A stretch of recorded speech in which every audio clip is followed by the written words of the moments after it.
장애인 고용 정책. 장애인의 자립을 위해서 고용 서비스가 이루어져야 된다고 말씀을 드렸는데요. 정부는 장애인 고용 정책을 내놓고 있습니다. 그 장애인 고용 정책을 알아볼게요.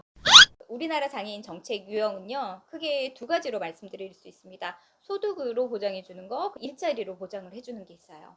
소득 보조 프로그램은요, 장애로 인해서 손실된 소득, 그러니까 일을 못하게 되면서 그것을 국가가 직접적인 이제는 금전으로 보조를 해주는 것이 바로 소득 보조 프로그램입니다. 소득 재분배 정책이라고 보시면 됩니다. 그래서 장애인이라면은 이제는 일을 못하는 중증 장애가 있어요. 그런 경우에도 어느 정도의 기본적인 생활을 하기 위해서는 돈이라는 것이 필요하기 때문에 장애연금, 장애수당이 제공이 됩니다. 무조건 다 주는 거는 아니에요. 이제 어느 정도 나이도 있어야 되고요. 여러 가지 경제적인 또 소득이 있으면 받지 못하는 것이 또 이거예요. 고용 지원 프로그램은요, 손상된 직업 능력을 향상을 시켜 직업 생활을 가능하게끔, 진짜 자립하고 제일 맞죠. 스스로 자립하는 데 초점을 맞춘 정책입니다.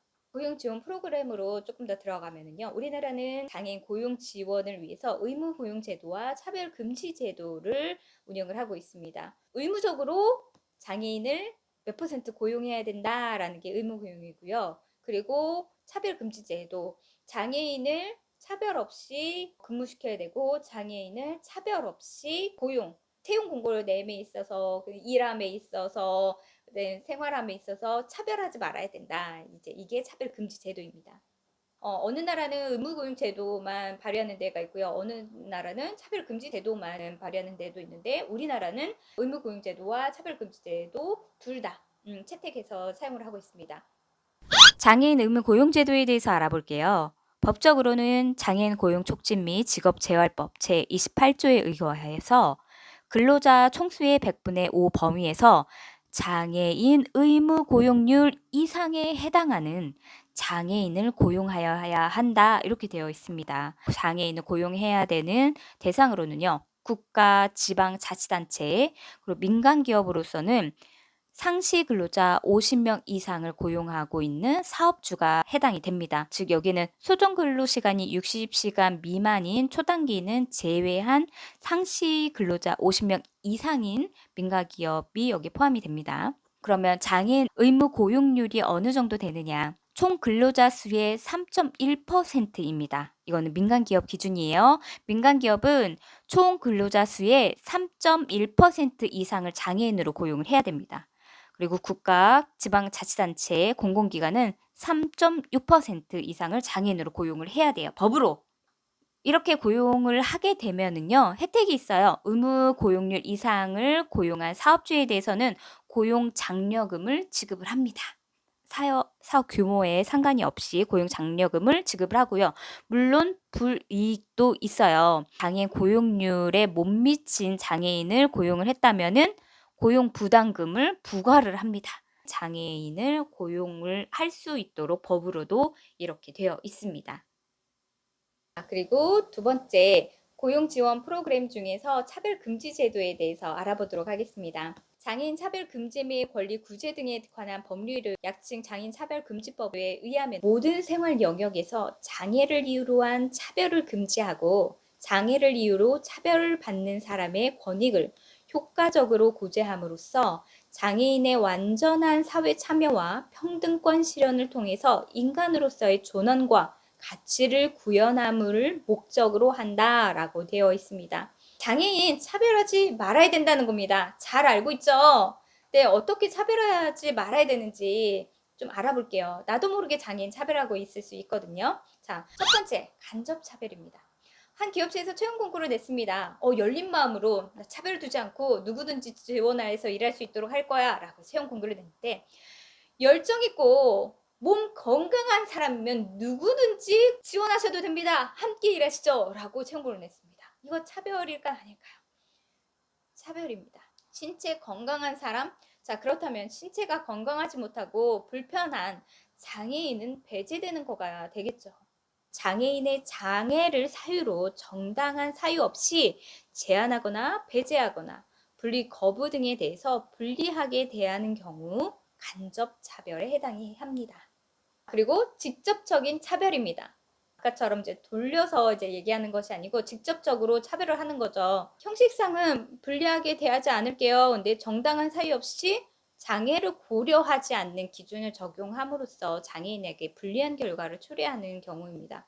예를 들어서 자격시험을 보는데 장애인이든 비장애인이든 똑같은 동의시험지를 보게 하는 경우, 예를 들어서 나는 시각장애인이에요. 그러면은 그것을 볼 수가 없잖아요. 그렇다면 시각장애인은 어떻게 해야 될까요? 그렇죠. 점자로 된 시험지를 제공을 해야 되겠죠.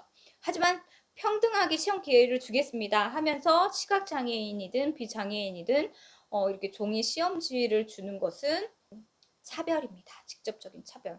혹은 점자로 된 시험지를 준다고 해도 똑같은 시간을 주는 것도 역시 직접적인 차별에 해당을 합니다.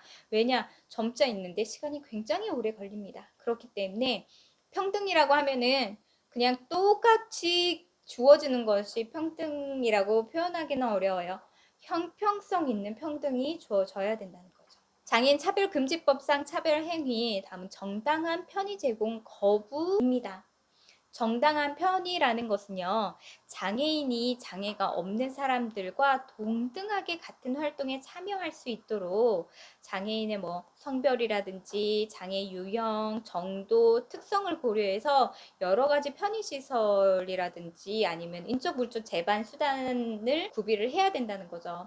예를 들어서 야구를 구경하러 가고 싶은데 보면은 이제는 계단 형식으로 관람석이 되어 있잖아요. 그렇다면은 휠체어를 탄 사람은 보고 싶어도 야구장에서 관람을 할 수 없겠네요. 그쵸? 그래서 요즘에는 정당한 편의 시설을 제공해야 된다는 것이 법에 되어 있어요. 그래서 일정 규모 이상의 시설은 장애인 휠체어도 이용할 수 있는 장애 이런 경사로를 아니면 엘리베이터라든지 이런 것들이 이제 마련이 되어 있어야 됩니다. 위에도 광고에 의한 차별이 해당이 됩니다.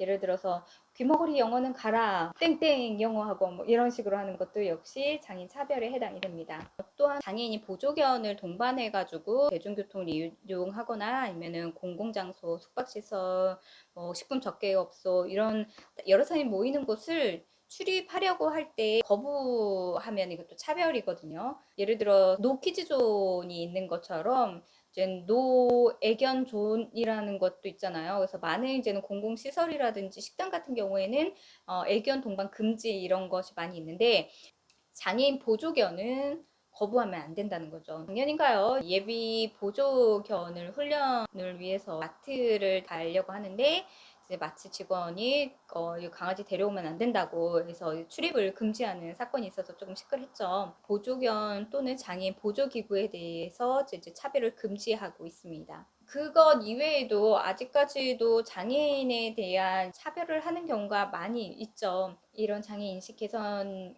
교육이 그런 이제 잘못된 인식을 개선하는 데 도움이 되었으면 합니다. 장애인 인식 개선 교육은 단지 법에서 꼭 받아야 돼요 라는 것뿐만 아니고 잘못된 인식을 개선시켜주고 그리고 장애인의 고용을 활발하게 할 수 있는 그런 계기를 마련해주는 교육입니다.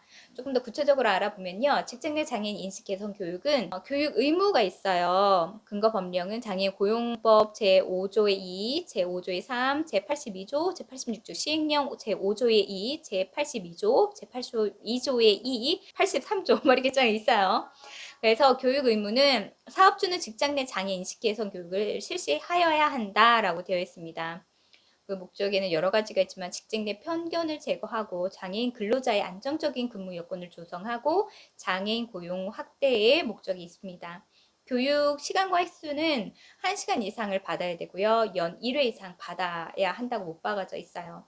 만약에 이 교육을 받지 않으면은 300만 원 이상의 이제는 과태료가 부과가 됩니다. 그리고 이 관련 법정 교육이 다 그래요. 3년 이상 관련 문서를 보관해야 됩니다. 교환이라든지 아니면 서명지라든지 실시일지고 3년 보관하셔야 되고 3년 지나면 폐기하셔도 돼요. 교육 대상은요. 사업주, 그러니까 사장님 포함해가지고 전 직원이 다 받아야 됩니다. 제외되는 사람은 상시 근로자가 아닌 초단기 월에 60시간 이하 근무하신 분은 받지 않아도 되는데 저는 다 받기를 권장을 하고 있습니다.